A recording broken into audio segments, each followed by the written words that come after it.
En el podcast pasado hice referencia a 10 diferencias que encuentro entre nuestra Iglesia Católica y los protestantes, pero hice énfasis sobre todo en el tema de las imágenes religiosas que espero haya quedado muy claro para todos. De paso, invito a los que no lo hayan escuchado a ir una vez terminado este podcast. Como no sabía si estaban interesados en que profundizara un poco más en los otros puntos, pregunté y muchos me escribieron diciéndome que continuáramos porque les parecía no solo interesante, sino necesario como parte del proceso de formación de los católicos. Así que hoy hablaré un poco acerca de por qué razón yo, como católica que soy, obedezco al Santo Padre. Cuando yo como católica digo el credo, lo que estoy haciendo es profesar mi fe, decir con mis labios en lo que yo creo, eso de lo que yo estoy convencida. Una de las cosas que expreso en esta profesión de fe es que creo en la Iglesia Católica y también creo que el Espíritu Santo es quien la hace santa. También que la Iglesia es visible, pero a la vez es espiritual porque está formada por lo humano y lo divino. Y esto, mis hermanos, es un gran misterio que solo la fe puede aceptar. En este orden de ideas, empecemos.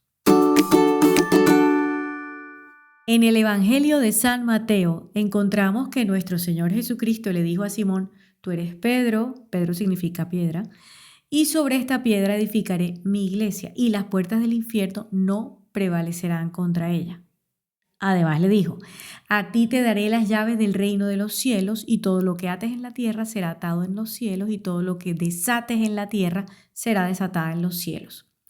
Y también hay un pasaje bíblico en el Evangelio de San Lucas que dice que en la última cena el Señor le advierte a Pedro que Satanás iría tras de ellos, o sea, de todos nosotros, a zarandearnos como al trigo.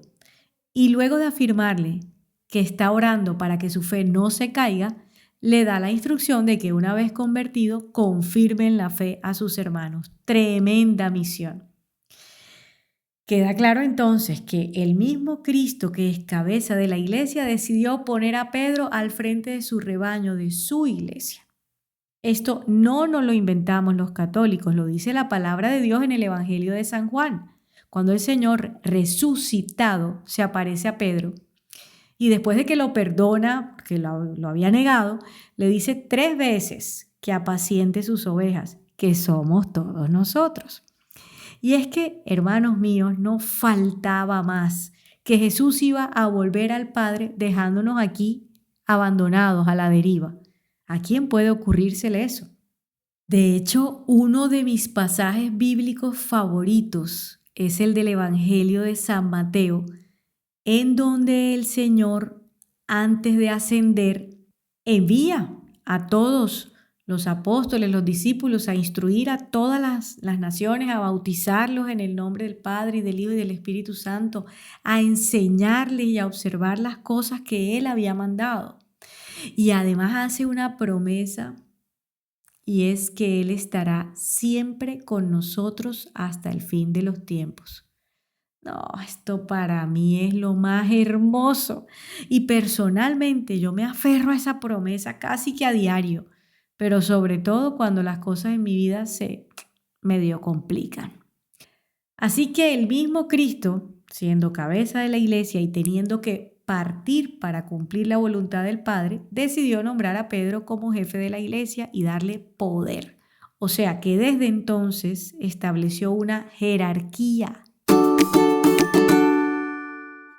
Recordemos que el Señor había llamado a 12 hombres que eran sus apóstoles y de ellos escogió a Pedro para ponerlo al frente de todos ellos y los que fueran llegando.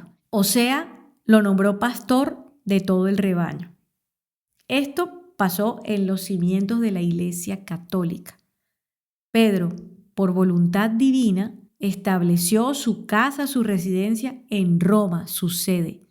Y así también, por disposición divina, quien lo sucede como obispo de Roma, pues también lo sucede en el supremo gobierno de la iglesia.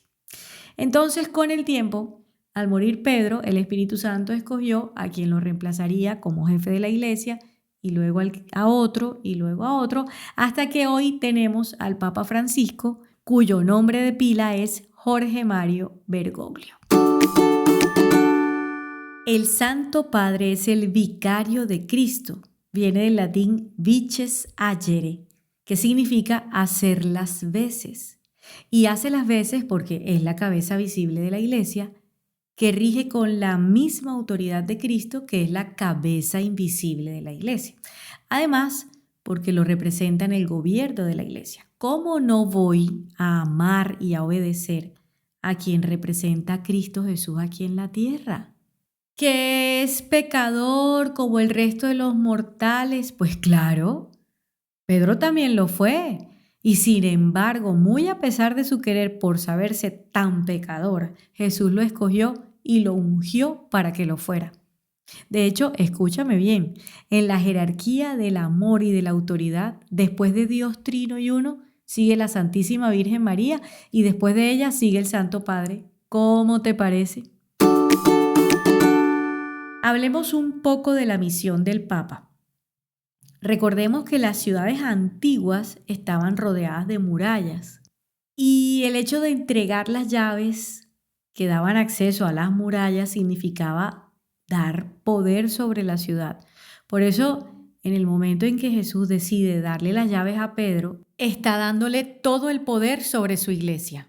Miremos al Papa Francisco. Él es sucesor de San Pedro y por serlo es cabeza del Colegio de los Obispos y pastor de toda la iglesia. Y tiene sobre la iglesia, porque Dios mismo así lo quiso, la potestad plena, suprema, inmediata y universal. Nuestro Papa puede ejercer libremente, aunque uno ve las redes y parece que mucha gente quisiera mandar en la iglesia por encima del Santo Padre, ¿no? ¡Qué mal!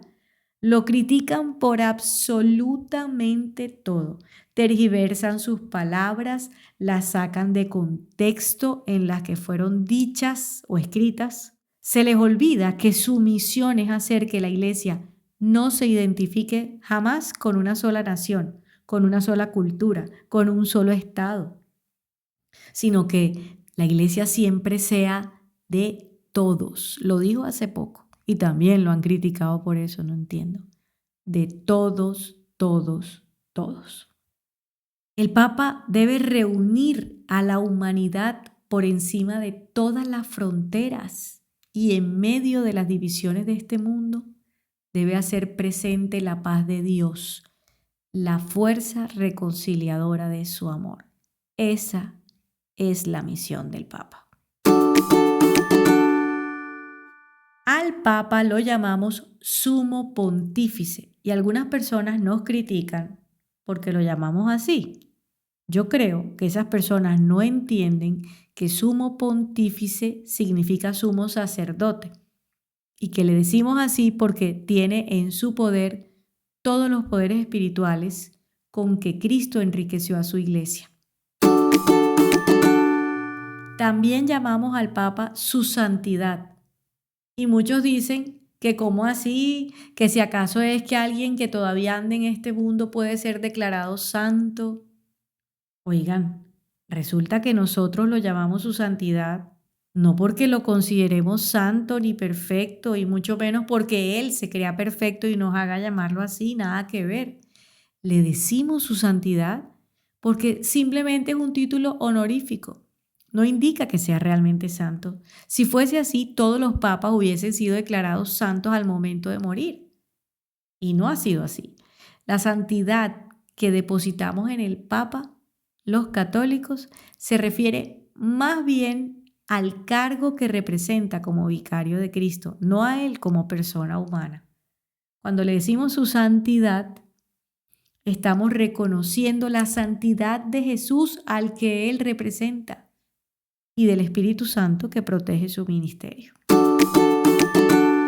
El Papa no es un ser humano perfecto y los católicos no lo creemos perfecto, aunque claramente Claramente deseamos y esperamos que sea siempre un hombre muy virtuoso y que dé testimonio de un verdadero cristiano. Pero su función, repito, no es esa, sino ser guardián de la fe. Sea santo o sea un pecador empedernido, tendrá consecuencias en las relaciones públicas de la iglesia, pero nunca en la integridad de la iglesia. La mayoría de los papas han sido hombres de grandes virtudes. 87 papas, si no me equivoco, han sido declarados beatos o santos, y de ellos 23 han sido santos mártires de los primeros siglos de la iglesia. Obvio que los detractores de nuestra fe y los detractores del papado, se quedan con los 6 papas que vivieron una vida desafortunadamente muy contraria a lo que es una vida virtuosa. Y se quedan con eso para decir que la elección de los papas no es inspirada por el Espíritu Santo. Claramente no debió ser así. Estos 6 papas se equivocaron en la forma de vivir su vida, seguramente. Pero eso lo que muestra es lo que yo estoy diciendo de la humanidad de los sumos pontífices, y alguna razón debió tener el mismo Dios para escogerlos. Es que no se nos puede olvidar que de los 12 apóstoles, hombres que acompañaban permanentemente al Maestro, uno se corrompió y lo traicionó y lo entregó. O sea, y andaban con el Maestro. Y aún así, con estos 6 súper equivocados papas y con todo el daño que hicieron a la iglesia en muchos aspectos, leí que a nivel doctrinal mantuvieron limpia y clara la fe de la iglesia. Encontré que ni uno solo de ellos causó el menor daño a la doctrina. Incluso algunos lucharon, y de manera eficaz, por limpiarla de unas nuevas herejías que andaban por ahí por esos tiempos. Esto prueba que el Espíritu de Dios se asegura de que el Papa, en su misión de guardián de la doctrina, mantenga su infalibilidad. Pero a nivel humano, cada papa, mis hermanos, tiene que luchar, como nosotros, con sus propias tentaciones. El papa no tiene a ese nivel ningún privilegio que le haga las cosas más fáciles. Dios mío, qué difícil es ser papa. Con razón, nuestro amadísimo Francisco pide constantemente que oremos por él. Y si tal vez te encuentras con alguno que niegue a Pedro como cabeza visible de la iglesia, que porque negó a Cristo 3 veces y que por eso no era infalible en cuanto a la doctrina, pues hay que recordarle que Pedro fue nombrado papa más tarde, cuando Jesús ya había resucitado. Por lo tanto, en ese momento, cuando lo negó, no era papa, ni había recibido del Espíritu Santo en Pentecostés la promesa de la infalibilidad. Qué pena, pero hay que leer los evangelios. Ahí está todo muy clarito. Los católicos no adoramos al Papa. Yo no sé de dónde sacan tremenda cosa. Nosotros solo adoramos a Dios Trino y Uno, ya lo dije en el podcast anterior. Amamos al Papa, lo veneramos, o sea, lo respetamos por ser el representante de Cristo aquí en la tierra. Él no se cree perfecto, se sabe pecador, y por eso cada día reza con nosotros el yo pecador durante la Santa Misa, y además se confiesa como cualquier otro católico. Como he dicho, el Papa tiene la autoridad que Cristo Jesús, nuestro Señor, le otorgó. Pero esto no lo convierte en un dictador. Pensemos en Pedro otra vez. San Pedro lideraba las decisiones y era como el punto de referencia, pero no era un dictador que decidía sin importar lo que pensaran los demás. Asimismo, nuestro Papa de hoy, Francisco, no actúa al margen de la Iglesia, al contrario. Tengamos presente que en la Iglesia ningún hombre tiene por sí mismo la verdad absoluta. En la Iglesia no hay más jefe que Cristo, y Cristo ha querido constituir a un vicario suyo, que es el romano pontífice, para guiar a su iglesia peregrina en la tierra. No es que los católicos creamos que el Papa nunca se equivoca en lo que dice, como piensan algunos hermanos protestantes, no. Cuando el Papa hace declaraciones oficiales, cuando se reúne con el colegio de obispos, sobre todo en un concilio ecuménico, y proclaman con acto definitivo una doctrina respecto a la fe y la moral, nosotros los católicos lo aceptamos y lo creemos. ¿Por qué? Porque le creemos a Jesús cuando dijo que enviaría su Espíritu para guiar su iglesia, y sabemos que le otorgó la autoridad a Pedro y en él a sus sucesores. Esa es la infalibilidad de la Iglesia Católica dada por la promesa que Cristo hizo antes de ascender a los cielos y que va hasta el fin de los tiempos y que se manifiesta a través del Papa. Ni el Papa actual ni ningún otro Papa actúa ni actuará como una persona dotada de poderes especiales que lo pongan por encima de la Iglesia. Jamás, jamás. Pero de lo que sí está dotado es de lo necesario para preservar las doctrinas que nos dieron los apóstoles y transmitirlas y protegerlas de errores. Yo personalmente creo mucho que el Espíritu de Dios actúa de una manera impresionante sobre nuestro Papa actual. Le doy gracias a Dios por él y además le doy gracias a Dios por no haber estado yo en la época de esos papas, pocos, gracias a Dios, que tuvimos en la Santa Iglesia hace muchísimo tiempo, que en su vida personal estaban muy equivocados.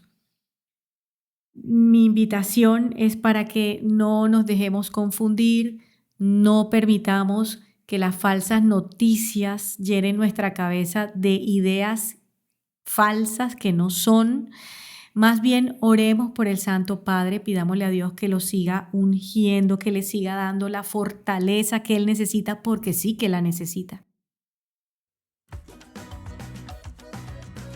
Ay, mis hermanos, hace pocos años el Santo Padre vino a Colombia y tuve la oportunidad de estar en el coro, en la misma tarima con él, una tarima al lado de la de él.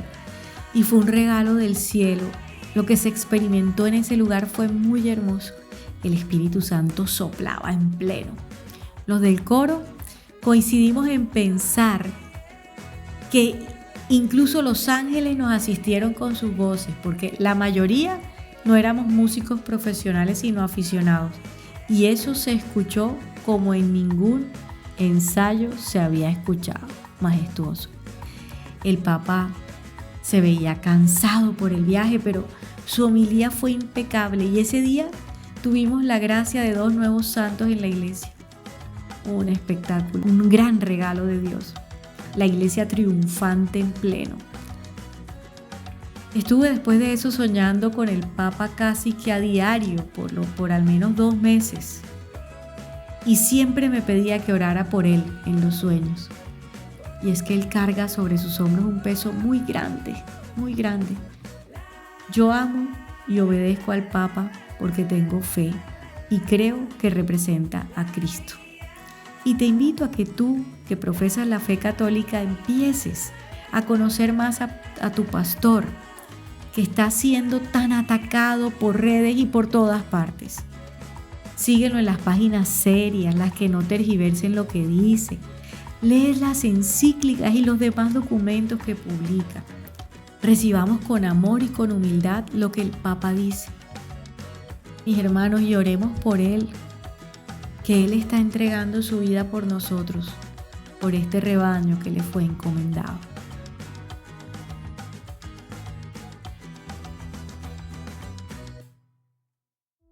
Dejo en la descripción del video las citas bíblicas que soportan lo dicho en este podcast.